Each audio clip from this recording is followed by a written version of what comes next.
Hi, hello from Hawaii. We are live. Live coaching is starting now. If you're just joining us, say hi in the chat. Did you sail this week? How has it been? Where are you? What size were you on? What are you working on? Hey, Greg. Yeah, I had a little mishap yesterday, or a day full of mishaps, I should say. Um, Yeah, I'll tell it. Let's wait for some people to come online, and I'll tell the story, and then we'll go through the footage. I need to more light in here. Hold on, I'm gonna put on some other lights. Um, let's um, I'm just gonna turn on some more lights. So say hi in the chat, guys. I'm just gonna turn on another light. This is a little bit dark. Hey Jorg. Hey Rich. I'm just gonna turn on a light. I'll come right back. Hey Dennis.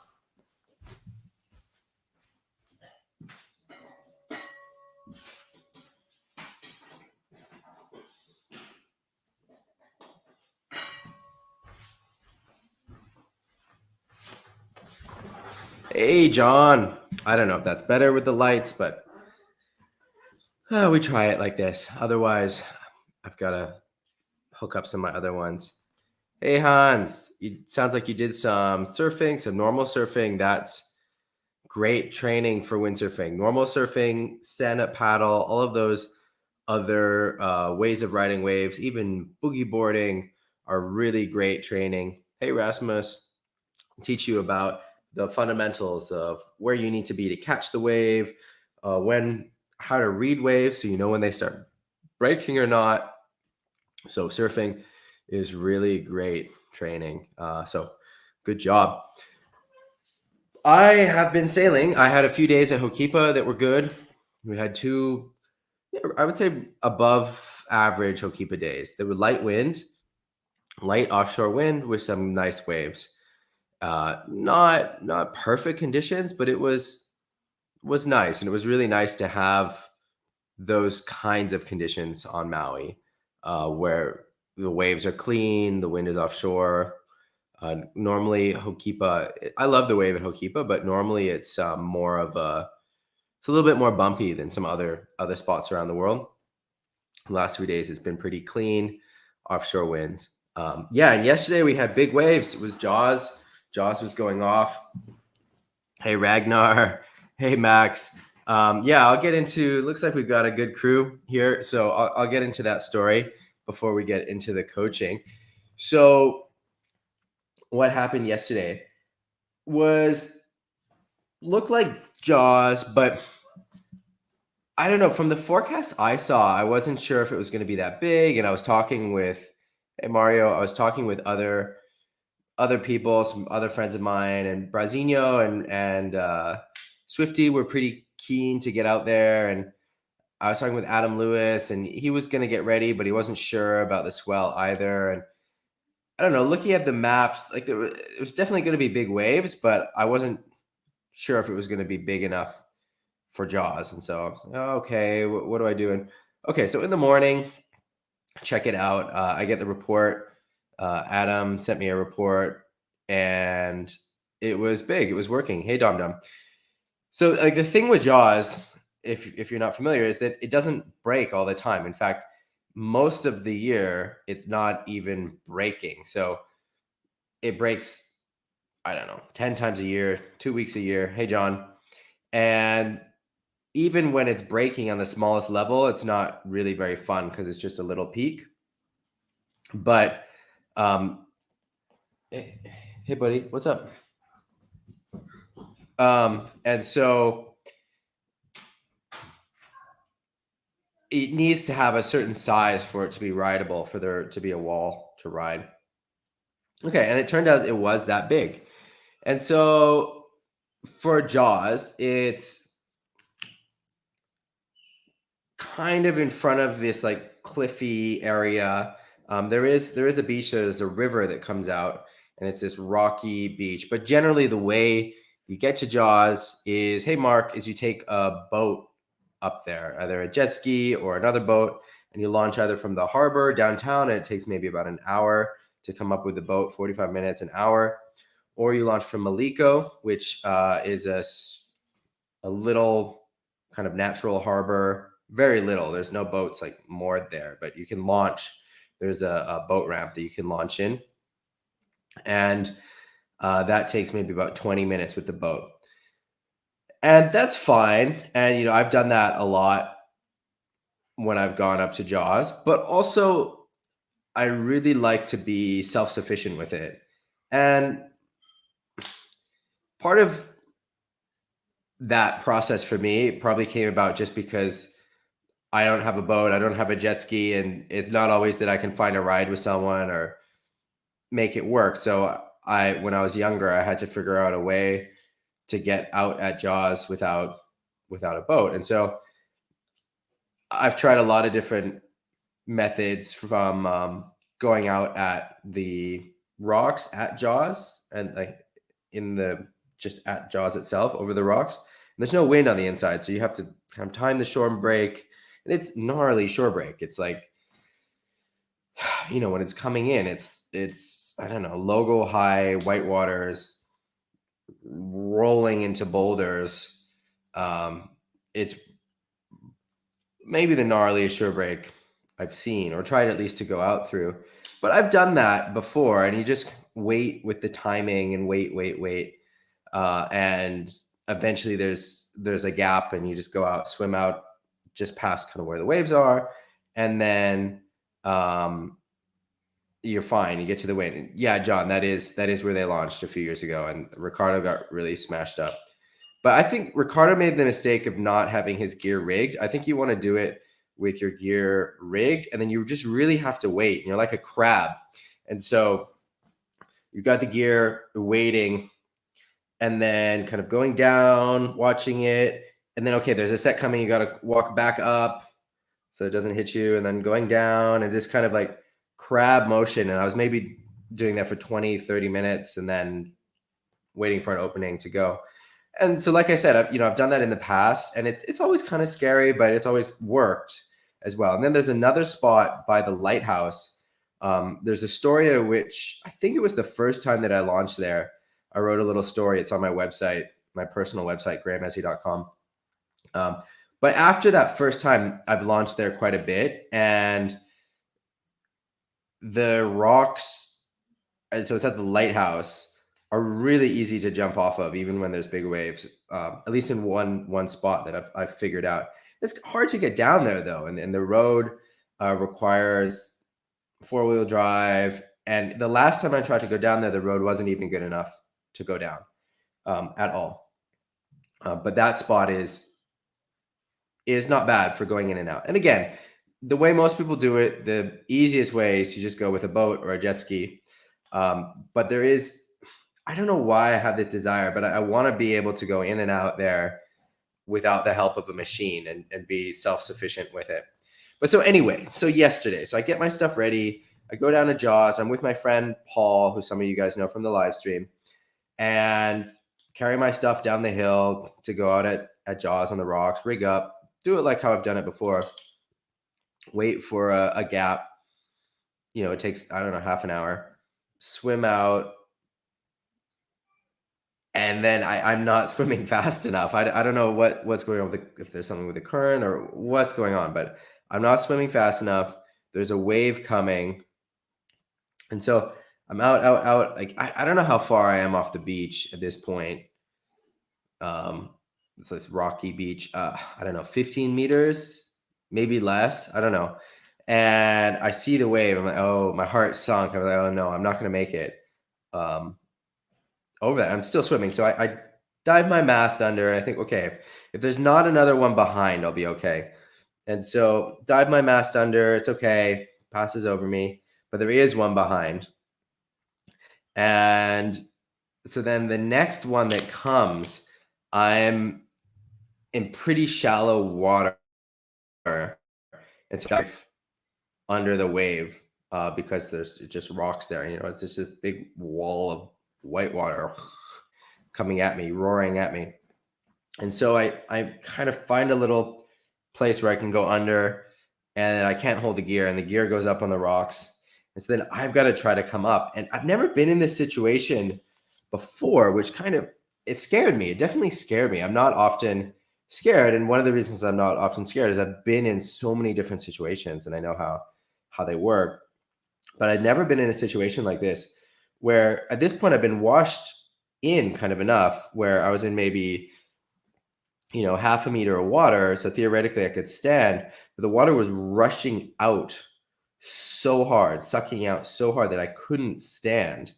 And so it pulls me back out to sea, but the next whitewater is coming. And again, as that whitewater is coming, it's sucking all the water out. So then it's turning into like the dry rocks just with this like raging whitewater coming at me. So it was hard to go under it. But anyway, so I managed kind of to get through under that somehow. And then I'm in the same situation again where, that's pushed me in, but I'm getting sucked out again. And so I'm like grabbing onto these boulders and the boulders are moving with me. And that I could barely hold on, but I could hold on enough. And there's then the other wall of whitewater coming. I jumped on the on top of it.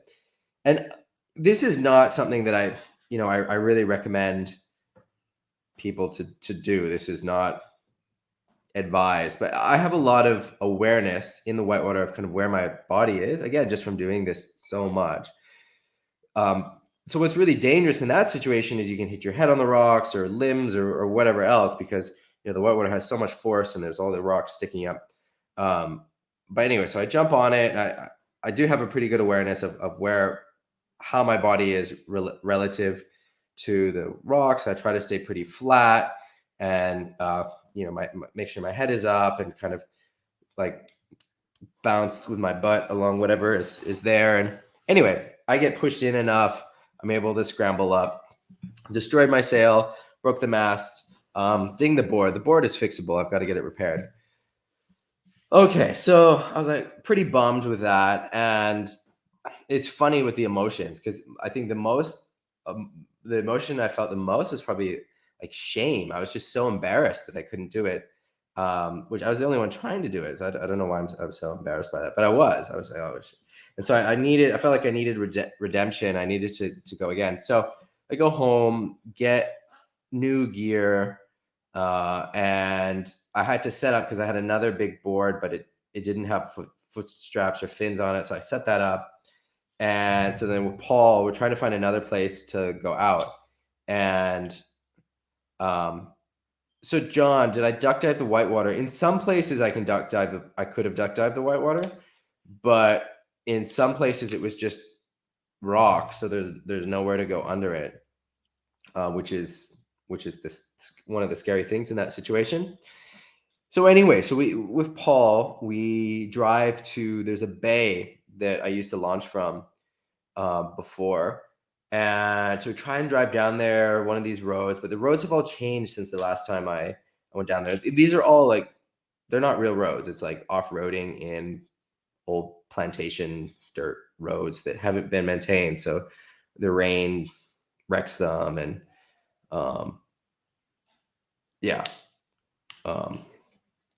Anyway, so, and by the way, welcome Facebook user.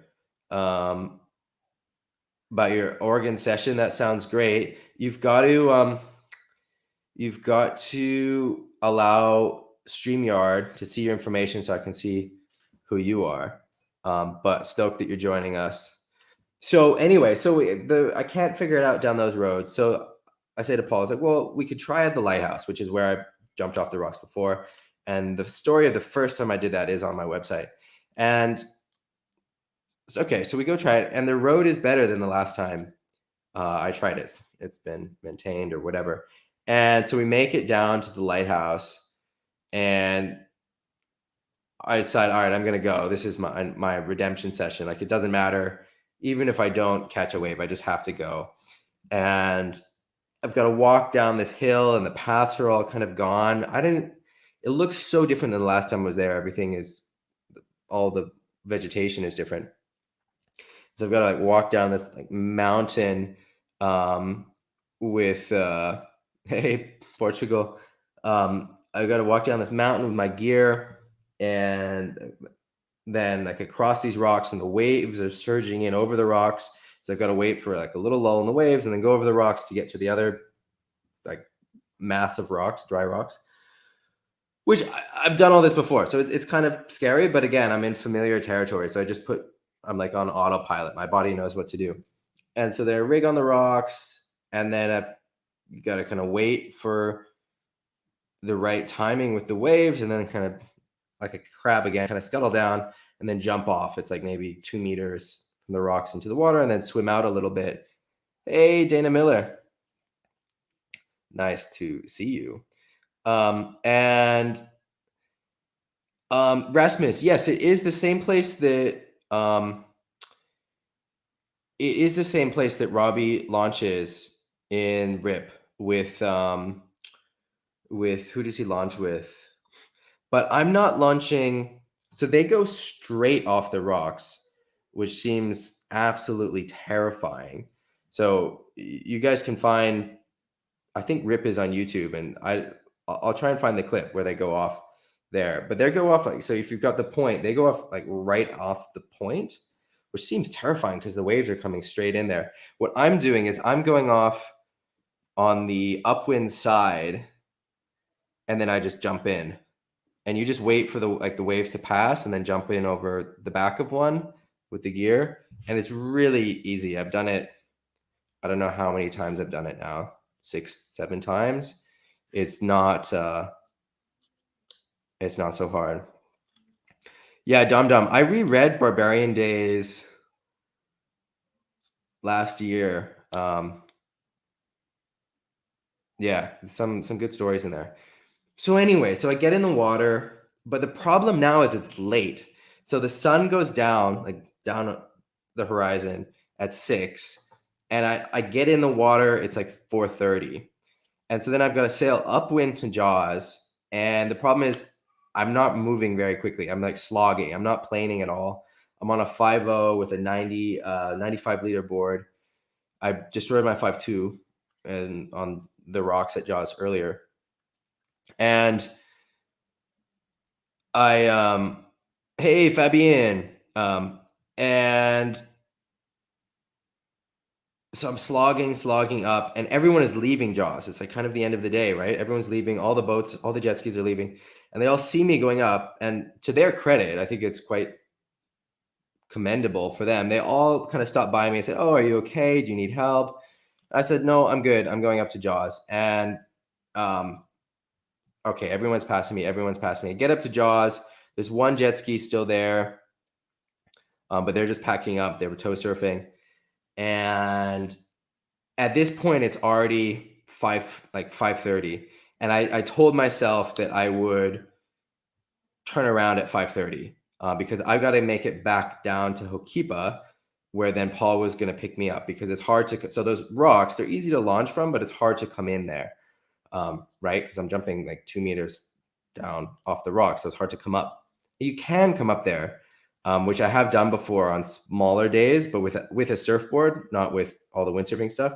And the way you do that is you just wait for the swells to come and the water to rise, and then you just kind of rise with it, and let the water just lift you onto the rocks. And in some places you can kind of do that, and then you scramble up them. But with windsurfing equipment, I guess it's possible, but it's hard. But so, all right, so I'm at my point where I need to turn around, but I want to, oh no, sorry about the COVID, but I want to catch a wave, and it's really west swell. So it's coming in a little bit different spot than it normally does there at Jaws. And I'm impatient, and I'm not going deep enough. So I'm kind of trying to catch, I just want to catch one wave. But I'm setting up too much on the shoulder, and I don't have enough power. It's too light wind. And it's the crazy thing with Jaws is, when you're just off the back of the wave and it's breaking, the spray that comes down, there's so much spray off the back of the wave. You go blind. You can't see anything. It's like the world is spray. It's just this heavy mist, which is an amazing experience. So I try to catch a couple, but it's also not really working. Like I pick up speed on one, and I think I can drop in just super late, but then there's just so much wind up the face of the wave, and I don't have enough sail. I'm not in it enough. And at this point, it's like maybe 5:40, and I'm like, all right, I have to go back. I can't stay here any longer. So I start sailing back. The jet ski's already gone. And John, what's your question? I just see a question mark. And so I'm sailing back, and so okay, I've got to make it to Hokipa. And if there's wind, that takes maybe 30 minutes. But the problem is there's no wind, so I'm just slogging downwind. And at 6 o'clock, the sun goes down, and there's a bit of a pickup in the wind. So then I'm able to, I'm planing actually, but I'm not very far down. I'm at where I started. So it's like two bays down from Jaws, which is maybe 2 bays up from Maliko, which is itself maybe 2 bays up from Hokipa. So I've maybe like 6 big bays to go, and I've done 2 in 25 minutes. And I have, the sun is down, so maybe I have another 30 minutes of light. And yes, I'm planing now, but I don't know if that's going to last. And so I wasn't sure what to do. So Paul was supposed to stay on the hill and watch to see if I could make it down past the lighthouse where we launched, but he'd left already to go to Hokipa. So he didn't see any of this because he was going to pick me up at Hokipa. And so I made the decision. I said, okay, I have to come in here, which is going to be hard. It's going to be gnarly, but I know I can do it. And I don't want to take the risk, because if I try to make it down to Hokipa or Maliko, one of these other places, I might not make it. It might get dark. I might go too slow. And then I don't know what to do. There's huge surf. There's a lot of situations where I'm really comfortable in the water, but being out there in the dark is not one of them.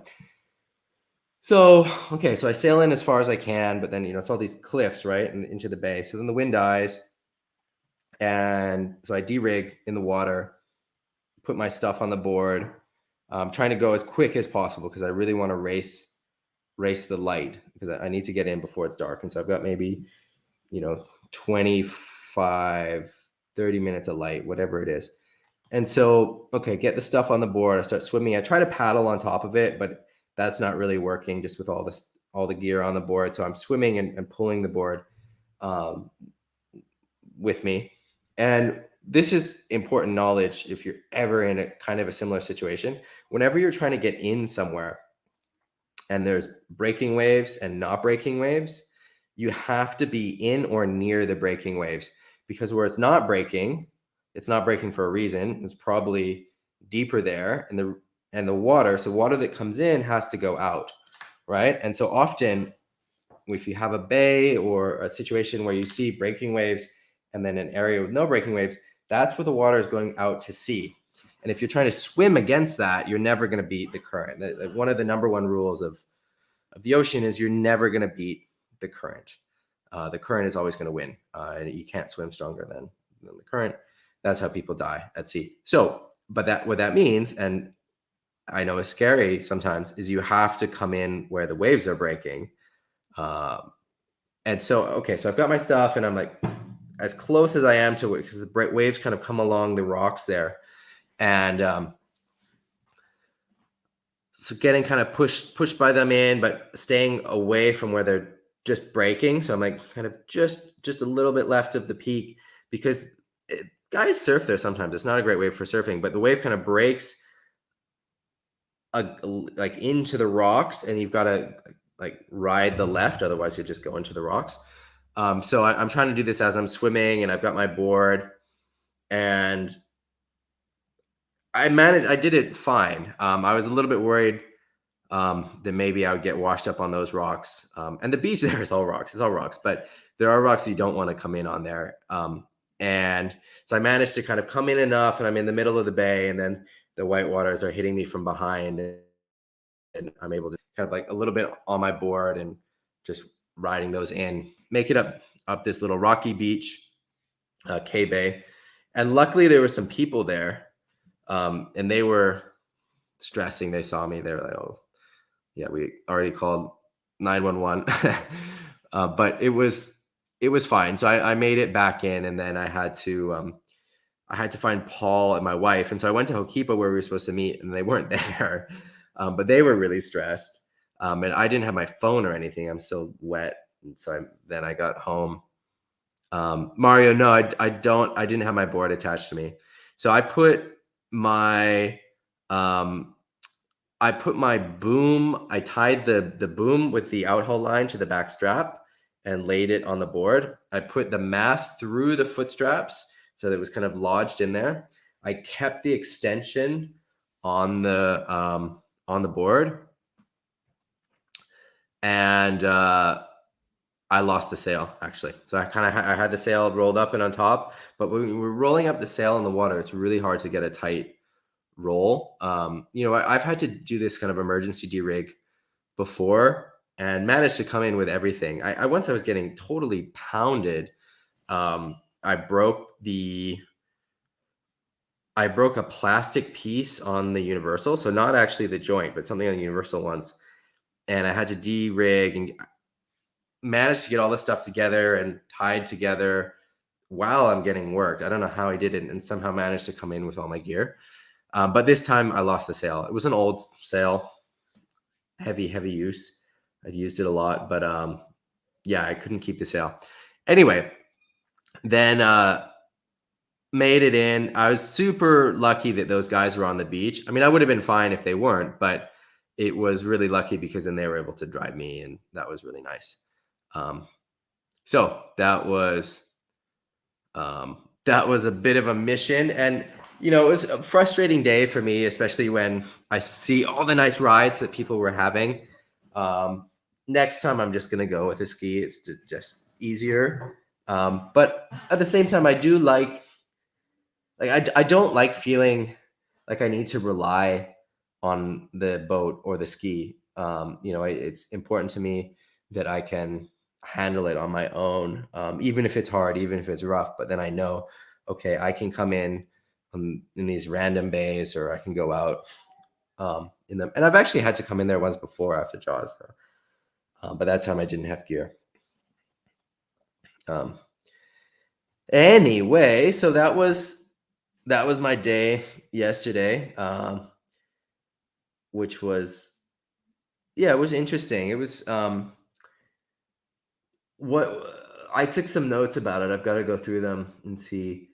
One of the things I found interesting was just really trusting on my body. Like, sort of my mind was going through all these different thoughts about, okay, what happens if it gets dark? What happens if whatever? Oh my God, am I gonna die? Whatever. But just trusting in my body and knowing that I have the knowledge how to deal with this. And then coming in at that other bay was really important, because if I tried just to make it to Maliko or to Hokipa or one of those other places, who knows what would have happened, So, I mean, in the end, it's fine. It's like, fine. I'm not hurt. It's whatever. And it was stupid of me. The other lesson is I shouldn't have stressed it. What I should have done is, okay, gone off those rocks, have a little bit of redemption, and then instead of trying to sail up to Jaws, just sail straight down to Hokipa, and that would have, even in the light wind, it would have been enough time um, to get down there way before dark, if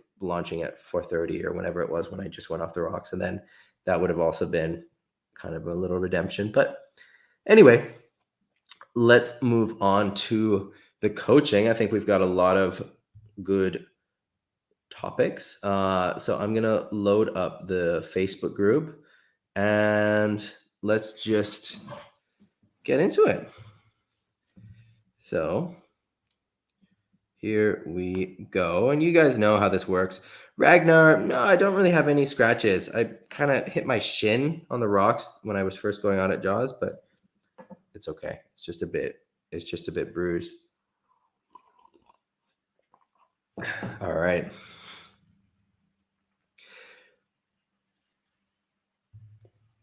Yeah, it was definitely a good learning situation. And it was, the reason that it worked out well for me is because I have so much knowledge and experience with this coastline. So it's really not something that I would want anyone to try to copy. All right, we've got this tack from John. He asked your thoughts on this one. I think this looks pretty nice. And there's another question coming up about foot positioning. So let's see if we can see how John's feet look. So he's got the one foot around the front, the other foot comes to meet it, and then the other one quickly goes back to the other side. It looks solid, looks great. All right, now we got a wave from John.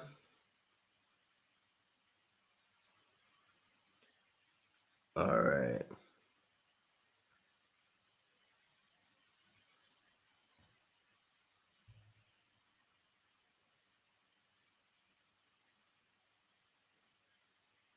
That looks nice, John. Here, can I make this bigger? Yeah, I can make this bigger. So I like the hand going back. I like the head looking where you want to go. You're getting on the rail. You're leaning forward. Leaning forward. You can see the board is carving.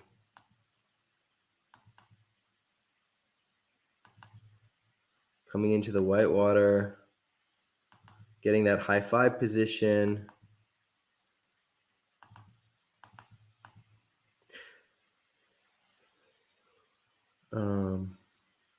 Then we're coming into a little backside. So the only thing I would add, but I think it looks really solid. I think you can just kind of keep working on this without too much thought, like just getting in the repetitions of this kind of sailing. The only thing I would add, and this is something that we talked about before, is instead of twisting your upper body so much like this in the cutback,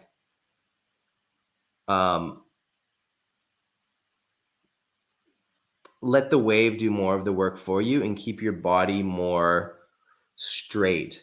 So John, we talked about this before, where you have this twist kind of with the hips and the legs and the head, and it's a lot less here than we were seeing it before. But you can see that as you start doing that twist, you disconnect a little bit from the power of the wave. And so just trusting the power of the wave to push you back a bit more. But this is nice. I mean, it's just a small comment that I'm making. And then here we see, again, a little bit the same thing.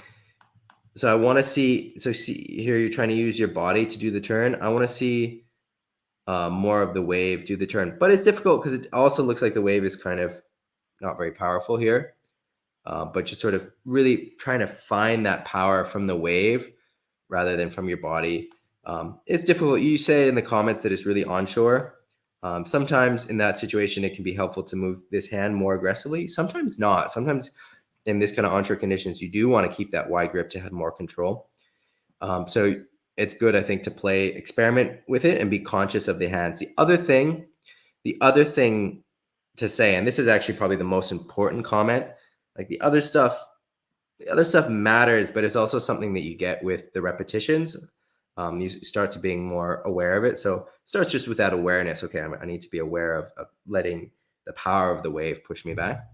But the one piece of coaching advice to take away from this, which is especially important when it's really onshore like this, is to get very low in your knees. And so the lower you are, the easier it is to navigate these cutbacks when the wave doesn't have much push and when the wind is really onshore.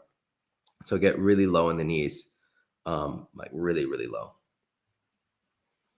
So that is something I think that you can focus on, John. All right. One more from John. What's this one?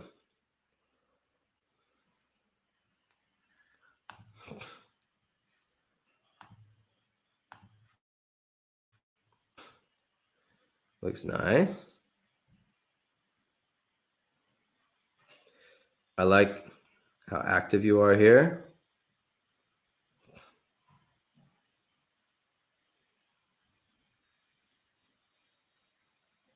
Yeah, cool. Backside. How did that backside feel? You get a bit of float.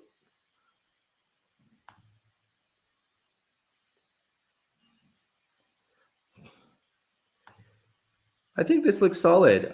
I think the only thing I would say, which still applies from the other waves, is maybe a little bit more bend in the knees, though you are more bent on this wave than the other one. But I think this looks, I like this one. Looks solid. All right, last one from John. Forward loop. Looks solid. You get a little bit wet, but looks like a nice rotation. It's hard for me to tell how fast you're going and exactly what this ramp looks like. Like maybe you could be going a little bit faster, maybe not. But the ramp also looks a little bit small. So maybe if you hit it, instead of hitting it here, maybe here, you'd get a bit more height, which would help your rotation. Hey, Edwards, your rotation looks nice. It looks nice and horizontal. You could sheet in a little bit earlier. We can't see your head, but I know from watching some of the other videos, you were waiting to look back over the shoulder. And if the sooner you look back over your shoulder, the easier or the better your rotation is. And so the more likely it is that you land on your board. So I'm not sure that that's the case here, but seeing that the landing is a little bit wet and seeing that you were doing that before where you're waiting to look back with the head, I would say look back with the head sooner. But again, I'm not sure if that was the issue also with this one. And then try to get a little bit more height. So maybe hitting it a little bit more here. But it looks nice. Looks nice. You can maybe sheet in a little bit earlier as well. All right. So we've got a question from Jan. The two pictures show one of the usual. All right, John, hold on. I'm going to quickly answer your question before we get into Jan. Yep. Yep, that sounds good, John. I don't know if you want to look for a pitching lip, but it just looked like there was more steepness to the ramp, just a little bit more downwind, which would give you a little bit more height to help with the rotation. You don't want to go off really steep waves though for the forward loops, but like in that situation, having a little bit more height would make it easier for you. All right, Jan. The two pictures show one of the usual suspects on a side onshore El Medano wave. First, as he approaches the wave frontside clue first, and the next as he starts transitioning onto the heel side for the top turn. Note how much further into the wind the clue is pointing in the second picture and how his upper body is turned more towards the wave. The reason I post this is because I'm working on my top turns and believe that I need to learn how to dump some power to be able to transition fluidly over to the heels and move my clue hand towards the harness lines. Although I can't document it, I believe my top turns and breaking waves are more or less workable. But on open wave faces, I'm definitely too stiff, even to the point of occasionally being dragged over the lip and out the back. And that is not because I haven't learned how to sail clue first. This shoe is the same, a lot of power in the clue hand. What I believe the picture shows how he almost completely depowers the sail for the transition, and that he does it by de-rotating the body rather than by using his arms. Yes, both arms are now bent, but the mast much more than the clue arm. Exactly what he's trying to achieve with his arms is not clear to me, but I suspect he's moving the sail across his body to the outside of the top turn in order to get his body moving to the inside. Okay, so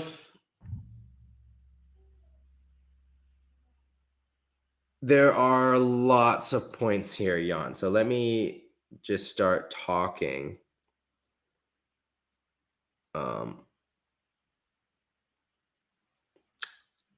Let me just start talking and then maybe this will answer your questions. So the one thing I want to point out is that if you're in that really locked in position where the sail is, your back arm is really extended and your front arm is really bent, you can end up getting really a lot of power in the sail, which is what you don't want. So one thing that you need to focus on for your onshore cutbacks, or everyone needs to focus on, I need to focus on for my onshore cutbacks, is keeping the knees really bent, like we talked about with John. Trying to go vertical. So the more vertical you go, actually, the less of that pull you have in the sail. So it's when you're doing a bottom turn where you end up going kind of parallel with the sail, parallel with the wave, that the sail is really full of wind and pulling you down the line. But if you go more vertical, the sail actually goes more neutral. Another point is, in everything we do, we want to think about counter movements. And sometimes, a lot of the times, we want to do a counter movement before the movement that we want to do, so that we are like a spring, we're wound up for it.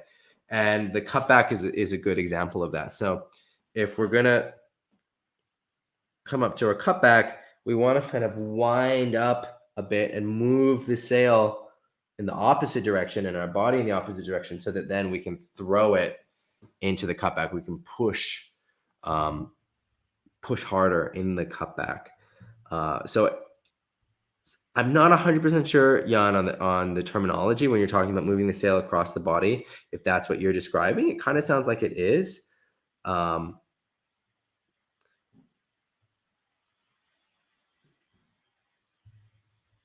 Which then I would say you do want to do. Max, so you mean, yeah, I think that that's, I think that that is, I think that that's right. In most cases, you do want to bring the sail. So like in this picture from Loic, in order to do, it depends what he wants to do. If he's going to do an aerial or a trick, he's going to keep the sail somewhat in this position. If he wants to do a cutback, he's going to bring this front hand to the right and then move the sail across his body that way. Get this S in the arm that we talk about.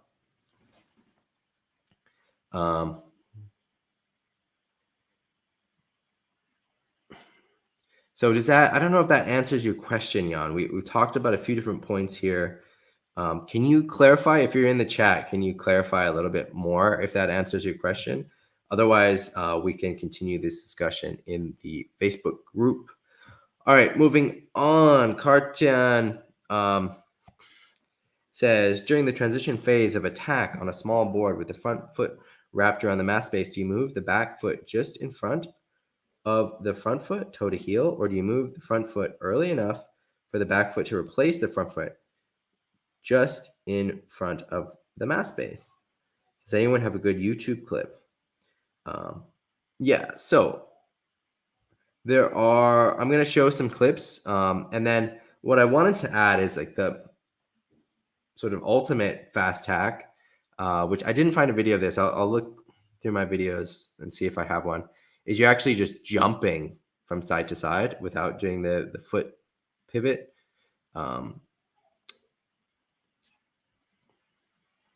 So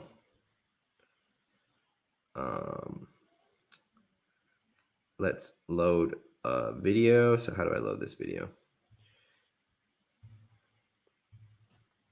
So I've got a couple different tacks that we can just go through. Oops. So here I have it paused at the moment of the feet, and it's not actually toe to heel. It's actually heel to heel. And this is something that I talk about when I'm teaching the tacking, and I think it's in the video that Ragnar made when I was giving that tack lesson. But what I do is that when I'm putting that foot in front of the mast, the front foot, I really wrap it around the mast. And so you can see that this front foot is really wrapped around the mast, so that when I transition, my heels are coming together. And you have to think like a dancer. So as soon as this foot finds the board, this foot is moving. But so I'm actually going heel to heel, and I think that's on shortboard. And so you really wrap that front foot. You really wrap this front foot around the mast, and then the feet just kind of trade places. And so you've got your mast here, and then your feet are kind of like this around it, heel to heel, right? This is your heel, this is your heel, and they come like that.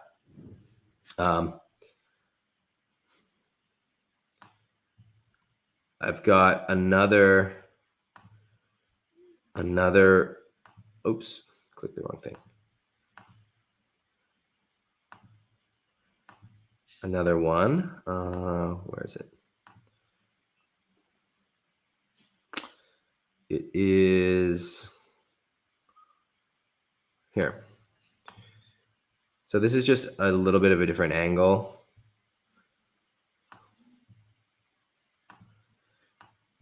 So I'll let this just play, and then we can go through it slowly. So there's a bit more wind, and I like this tack. This is kind of a carving tack. It's slow motion, but you can see I come out of it with quite a bit of speed, and I gain a lot of ground, which I think should be your goal with the tacks. So I've gained quite a bit of ground upwind. So let's just kind of go through this slowly. So I put my hand on the mast, which is something I really recommend. The mast, the front hand on the mast, the sail goes back, the foot goes in front of the mast. And again, I'm wrapping that front foot around the mast. It's hard to see that wrap. It was better in the other, we had a better visual in the other video. But here you can see the moment where I come heel to heel. And that's the footwork that I recommend. I think that's the best footwork. It puts you in a position where you're on the floatiest part of the board. You don't really have to mess around with your feet. You're not really fumbling. So I'll just play this one more time, and then we can move on, because I think we've answered the question. But let me know if I haven't answered the question, and we can discuss it more. All right. So do I put my hand on the mast before getting out of the straps, Olivier? Normally not, but sometimes I do if it's really windy.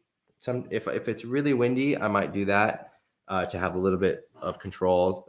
Sometimes I might, but generally I want to get out of the straps and put my feet kind of in position before I. And there's a couple different ways to do this. All right, I'm gonna pull up the video again. I think this one was better. So there's a couple different.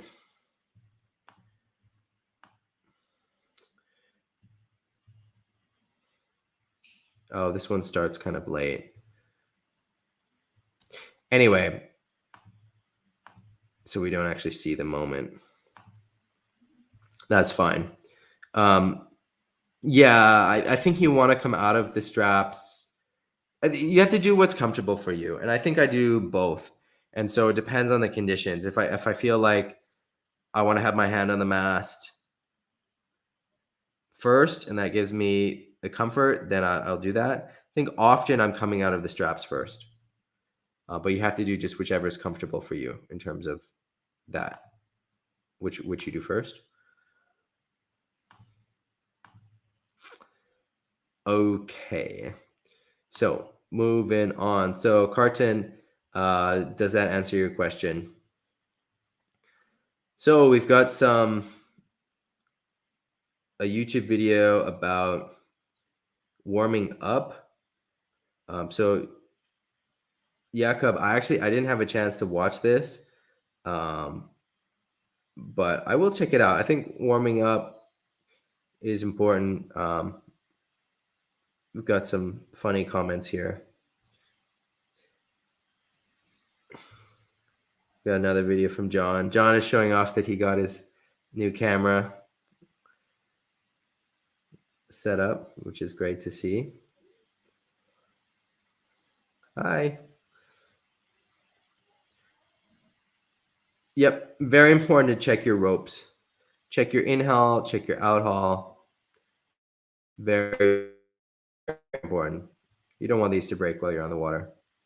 Also check your universals. They don't last forever. And another important point about the universal joint is that they have a shelf life. So if you bought extras, or if your local store has extras that they're just sitting on the shelves, they don't um, they don't last. You can't just buy some extra universal joints and keep them on a shelf. They'll get dry and break. If you do have extras, what I've heard to make them last the longest is to store them in the freezer. I'm not sure if that works, but that's what I've heard, is you want to store them in a plastic bag in the freezer. But yeah, the urethane joints, they have a shelf life. So Owen arrived in Cape Town, but his luggage is missing. Oh no. So did you get some gear?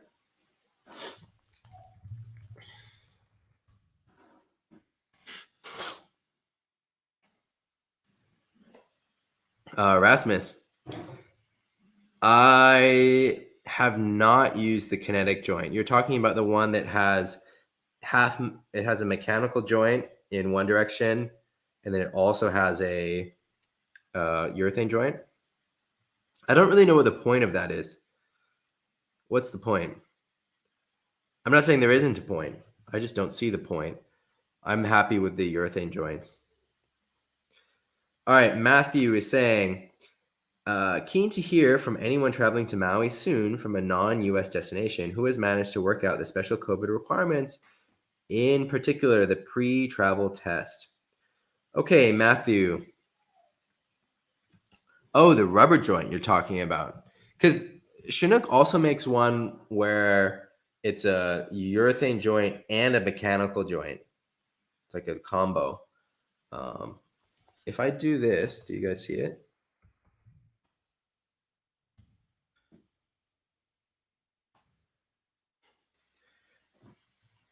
So I thought you were talking about this one, which is, it has you can see that it has, can you see the screen? Yeah, you guys can see the screen. Oops. I just messed this up.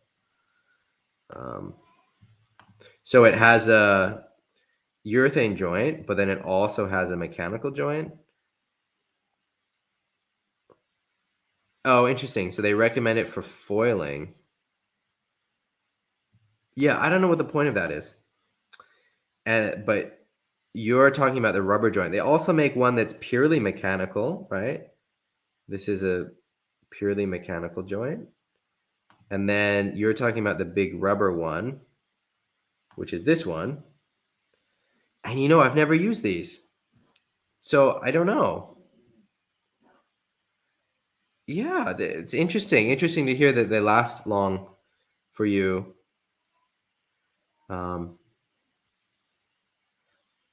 this is something that I feel like I should know what the performance difference is, but I just don't. I've never tried one of these. This is where's the standard one? These two are the standard, and that's just what I've always used, and it's worked. So I haven't tried this. I'm not sure. I'll ask around and see what people say. But Rasmus, it sounds like you're using them. Are you happy? Why did you choose the rubber one over the tendon?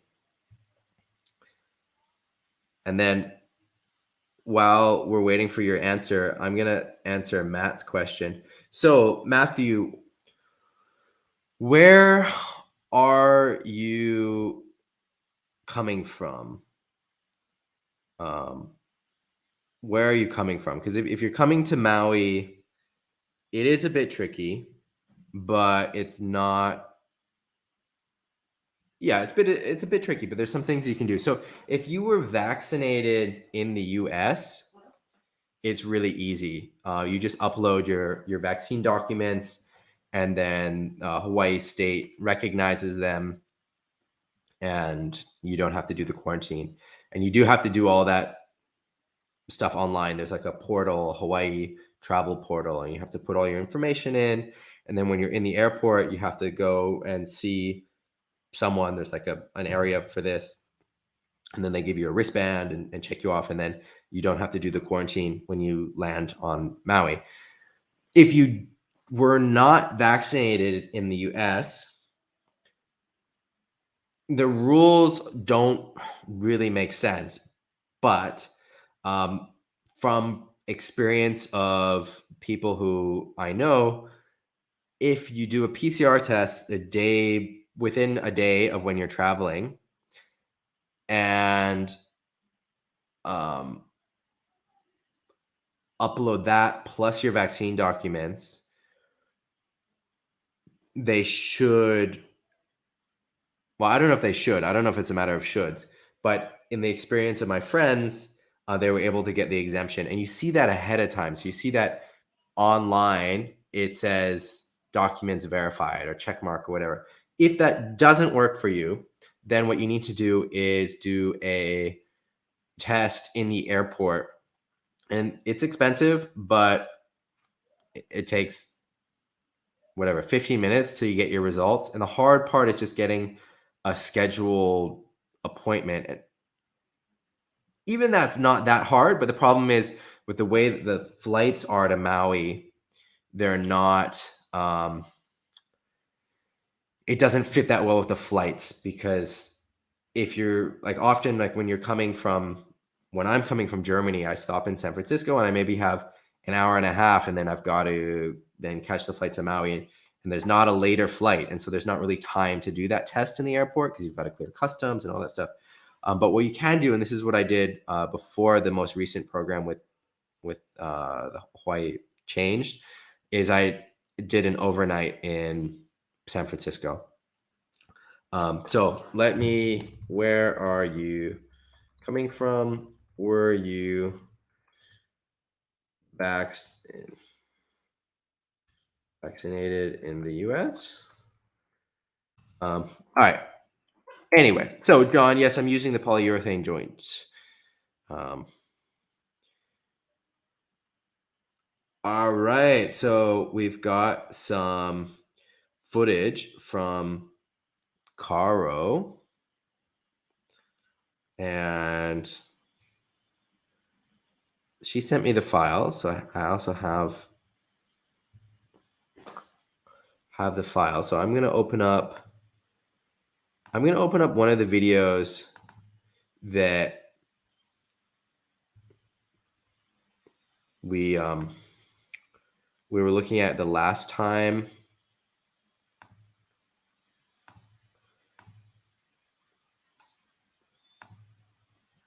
The last time Caro submitted footage, just to remember what we were talking about. And so Caro submitted this footage, and the feedback was to work on more speed. Though this clip, actually, she has quite a bit of speed, but to work on the speed, work on the hands, wider grip on the bottom turn, and to try to go later on the wave.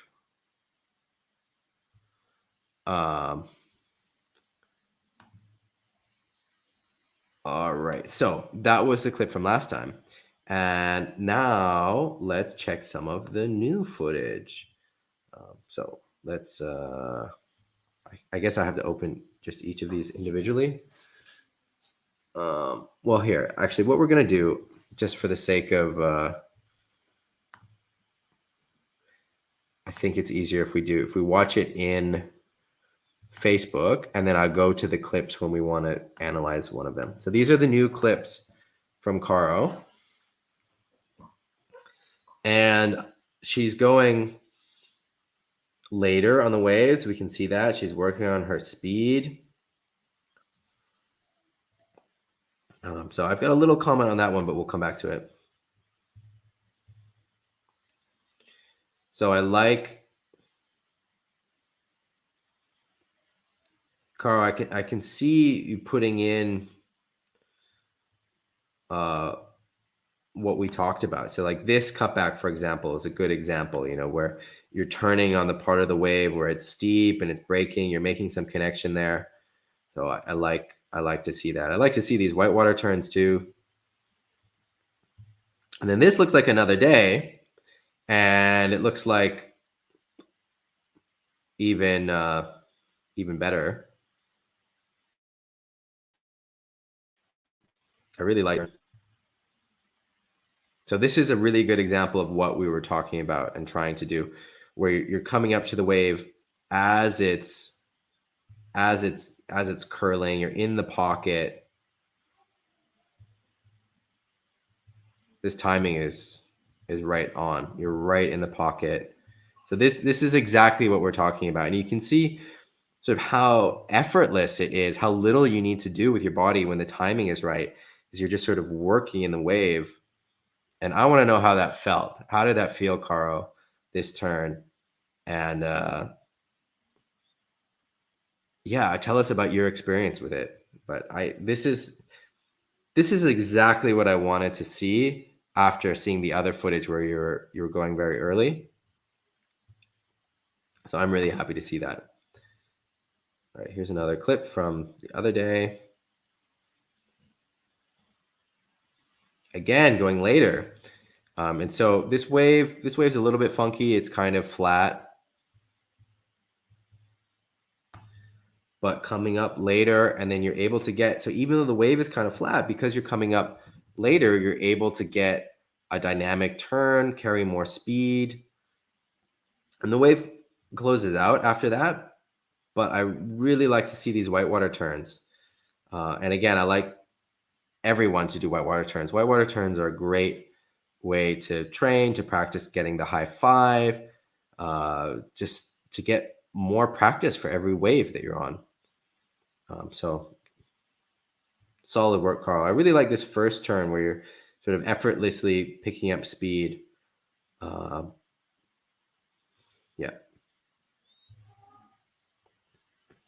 Here's a picture.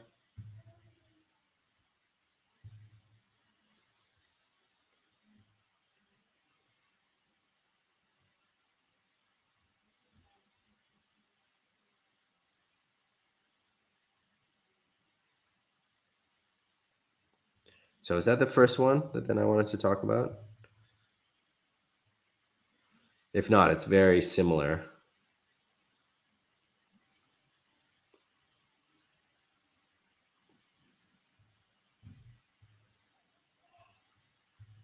Yeah, I think that was. So let's go back to this off the lip.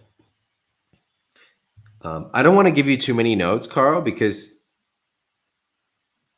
I think you're doing a really good job implementing what we were talking about. I just want to see more of that. So really working on going fast, working on going later, trying to find those pocket turns, those turns in the pocket, like that one that we just saw. Now, what I will say though, and I see you do this quite a bit, is you hit these sections and you go for like a little aerial. What I want to see you do is try to stay more connected with the wave. And instead of trying to go for an aerial, trying to just sort of hit the lip and get pushed back inside. And so you can think about kind of keeping your body lower. And instead of pushing the board up, you push it with the wave so that then you're coming back to the beach. So you're never getting above the lip. You're coming with the lip back down to the beach, like that turn you did in the pocket. But you can do that also on these curling breaking sections. And I think that's something for you to put in your repertoire, because I see a lot of these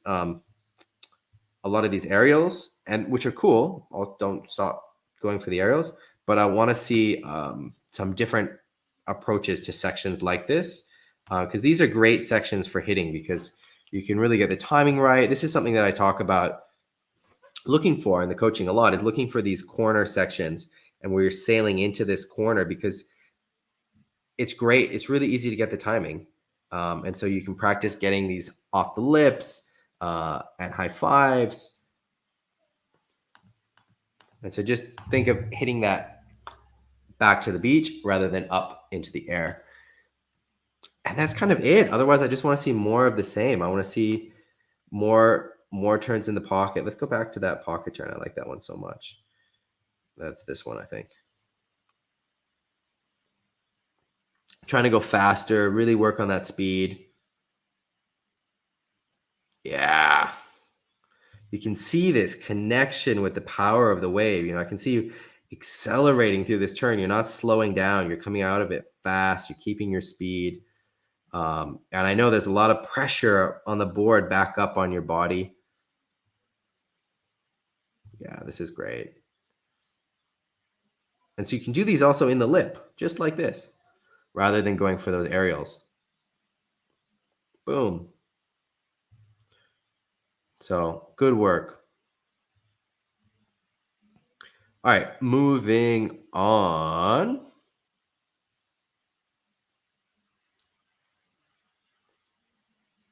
Rasmus, are you saying that you don't? I'm confused with your comment. You're saying you don't use a mast foot, but simply have a joint screwed into the track with an M8 bolt and nut.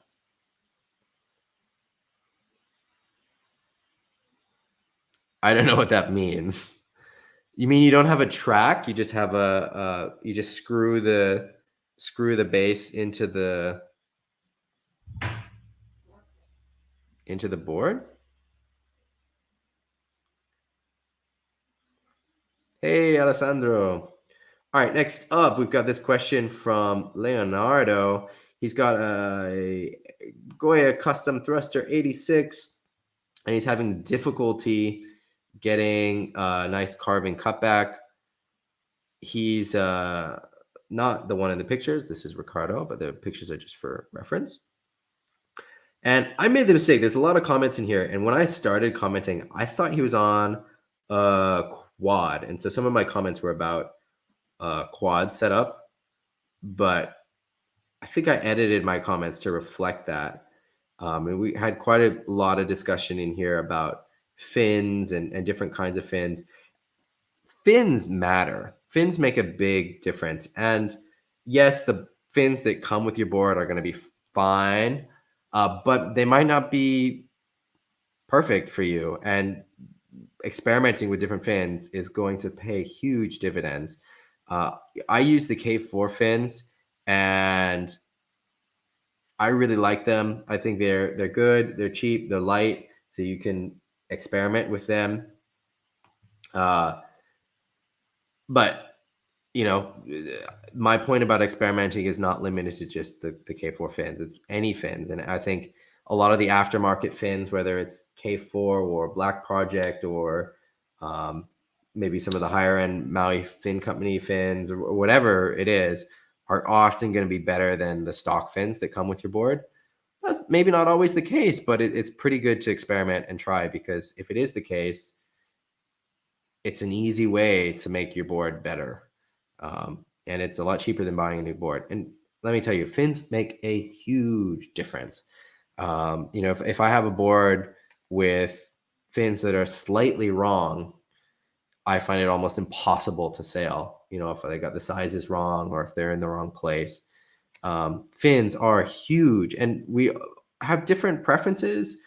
I like one thing, you might like something else, but that's why it's really important to experiment and try different things. So Leonardo, the first place I would start looking with your setup is at the gear. And it sounds like, so you're on a 19 centimeter rear fin, which is pretty big, and you want to do these carving turns. I love doing carving turns like this, and this is kind of what my fins are designed to do. So I would recommend trying the Ezzy asymmetrical fins. You probably want 2 degrees, and I would go with 10s on the side.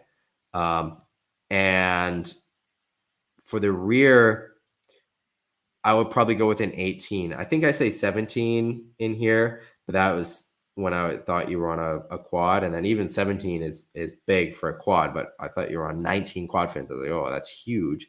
Don't want to go too much smaller too quickly. So I'd maybe go, 17 or 18. I think 18 is definitely not too much. It's not too little fin. 17 might feel too slippery for you, but I would go try it's the K4 Ezzy asymmetric fins. And really, I mean, I designed them with K4 or tested them with K4. I shouldn't say I designed them, because Steve Thorpe is really the one who designed them, but tested them with him, and they makes such a difference for getting on the rail in the bottom turn as well, but especially the cutbacks and holding that rail. Second, about the equipment is you can move everything back. So if every 1 centimeter change of your mast track makes a huge difference. Even a half centimeter makes a difference. Move that back, and that will help you to get that engagement on the cutback rail. Now it might slow you down. You might feel like you're pushing water. It might make other things difficult, and then you want to find the sweet spot where you're at the point where your board is riding good, but you can also get that engagement on the rail. But what I try to do, so first off, we move that mast track back a bit, play with it. See what you can do by just moving the mast track. Then look at moving your foot straps back. Where are you riding on the board? Are you riding really far forward? Are you riding in the middle? Move your whole setup one back. Oh, we've got a great comment from Thomas Fenson saying that the pyramid already has toe-in. And so then you don't want to use the toed-in Ezzy asymmetrical fins. You'd want to get the ones with 0 toe-in. So that is a really good comment from Thomas. I don't know what Quattro is doing at the moment with their boxes, so I can't confirm it. But this is a really good point that Thomas brings up. And I think, so Thomas also asked if 4 total degrees is too much toe-in, and I think it is. So I like being somewhere around 2 to 3 degrees total toe-in. So even if I have a little bit of toe-in in my boxes, I don't want to be, I don't like going over 3. And I like to actually stay around 2. So if my boxes are at 0, like they're straight, often I'll use 2. But it's really good to know that the pyramid has toed-in boxes, and you can measure that. So Leonardo, if you want to double check, you can measure the toe-in. So K4 has, Rasmus, I think that's right. You want it between 2.5 and 3 degrees. But I think most boards have a little bit. Let's see. I'm trying to load up the K4 page. They have, if you go to the K4 website, they have a toe-in calculator. And so you just measure the distance between these points. So if these are your fin boxes, so this is how you can do it yourself to measure. And you just put in the numbers here, right? So if it's 20, 20, and 10, we're going to get 0. Yeah, toe-in is 0. If this is 19, our toe-in is 2.8. So this is a pretty easy way to calculate it. And then, so they say you want 2.5, 3.5 degrees of toe. I'm using sort of between 2 and 3. I'm a little bit less toe than this. I think if I have too much toe, I feel like the board slips. So like Thomas was saying, so and something, the way I noticed is it slips in the bottom turn. So measure it and let us know. And then Leonardo, check where your foot straps are. If you move all your foot straps back, that also will help you get that rear rail engagement. So try that. So equipment is hugely important. If you don't have the right equipment, you're not going to be able to do these turns. So we talked about fins, mast track, and foot straps, okay? And for the fins and the mast track, it's about moving them back. With the fins, it's about trying some different fins. And I really recommend the K4 fins. Even if you don't get the K4 rear fin, which I would recommend the Scorcher, 18 Scorcher, get the side fins because they do make it just easier to do these cutbacks that you're trying to do. And I recommend experimenting with fins, whatever the brand. For technique, what you want to do is really get low. Try to think about sinking your butt low, sinking your butt in the water. You can see like Ricardo in this picture, his butt is fully in the water. And so you really want to think about sinking the butt low and hanging down from the boom. And so it's not a feeling of pushing your hips up and extending back. It's a feeling of sinking down. So your hips are bending, right? You're not flexing your hips forward.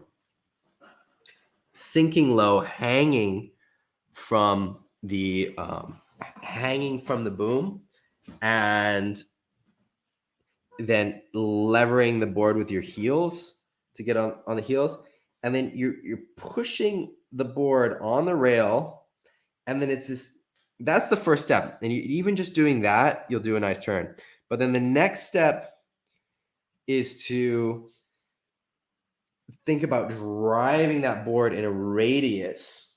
So you're pushing down on the heels and against it, and then with that pressure, you're driving it under you in a radius, in a circle.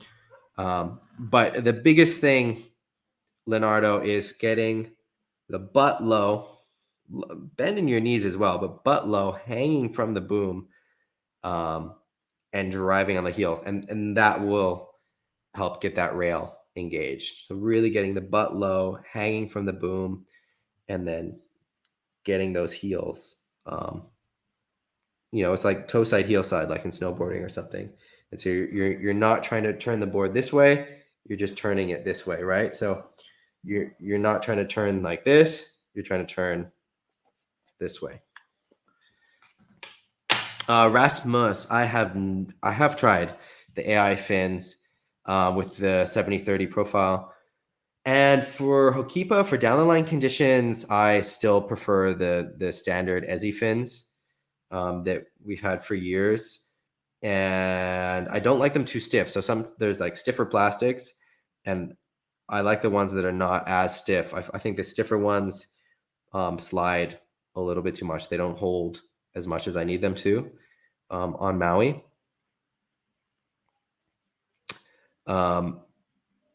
For onshore conditions, I haven't really had the opportunity, Rasmus, to test the AI fins as much as I'd like to. I think in onshore mushy waves / onshore conditions are when the Ezzy asymmetric fins have downsides, because they really want to lock in the rail, which is what they're designed to do and what I really like about them. But sometimes in those conditions, you don't want to be locked in on the rail. You want to be a bit more free. And so you have this feeling sometimes where you're like locked in on the bottom turn, and it's hard to transition to the cutback. So you want to be a little bit looser with the fins. And so then in those conditions, I'm hoping that the 70/30 AI fins are better for me. So that's just a little explanation. All right, we already talked about this with the shore break. Tomas raised a point about how to sail where you're sailing like just a wave that breaks on the beach. And yeah, you've got to be careful then. This is difficult sailing. If you're riding a shore break, then you have to go out through the shore break every time.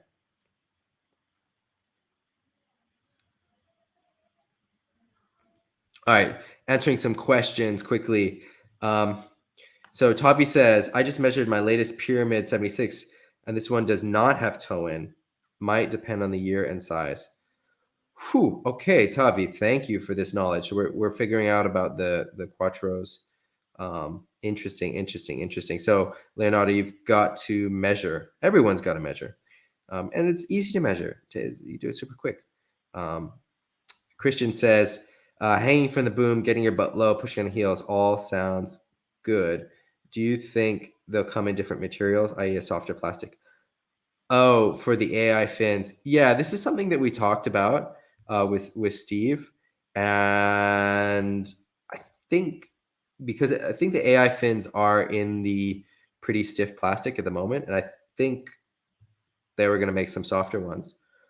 But I'm not sure. That's a question for Steve Thorpe, who is maybe watching. Steve, if you're watching, let us know.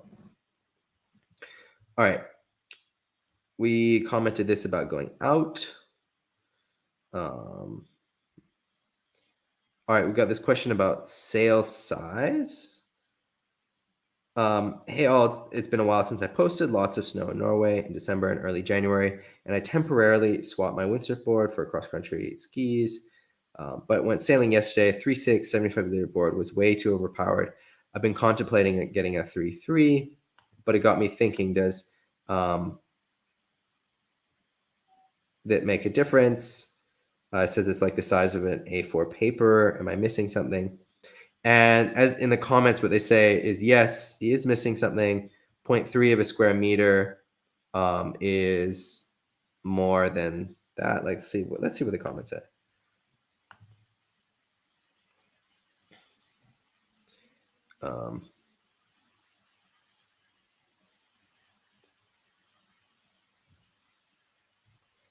Oh no, Rasmus said he saw a 7 board with toe out. So toe going the other way. Oof, you don't want that. Okay, so yeah, 3.3 is about 10% smaller than a 3.6. And I think the short answer is yes, you do feel the difference. And if you're sailing in really strong winds, then you do want to have those small sizes. And what a lot of people say is that they do use those small sizes and they notice a difference between like a 3.6 and a 3.3 or 3.7 and a 3.3. I have 0.3 increments in all my sizes, and I do notice a difference. So for me, there's a difference between a 5.0 day and a 4.7 day, or a 5.0 day and a 5.0 5.2 is actually kind of a small difference. I don't actually notice much difference there, but 4.7 5.0 or even 4.7 4.5, I really do feel the difference. You can get away with 0.5 spacing, but the point is that yes, I do feel the 0.3, and I think going small, if you're sailing a lot in these conditions, really helps. We've got some really good comments. I think the comments here say more than anything that I can, because these people are sailing in similar conditions to you, and I really like these comments. So thank you everyone who commented. I think there's some great advice in here from everyone. Yeah, Tavi's even sailing on a 3.0. And so, yeah, I think the small sails. Malcolm has a 2.5. That's wild. Malcolm was going to post a picture of a 2.5. We posted this picture. This is a 1.9. Funny. Yeah, those are tiny sails.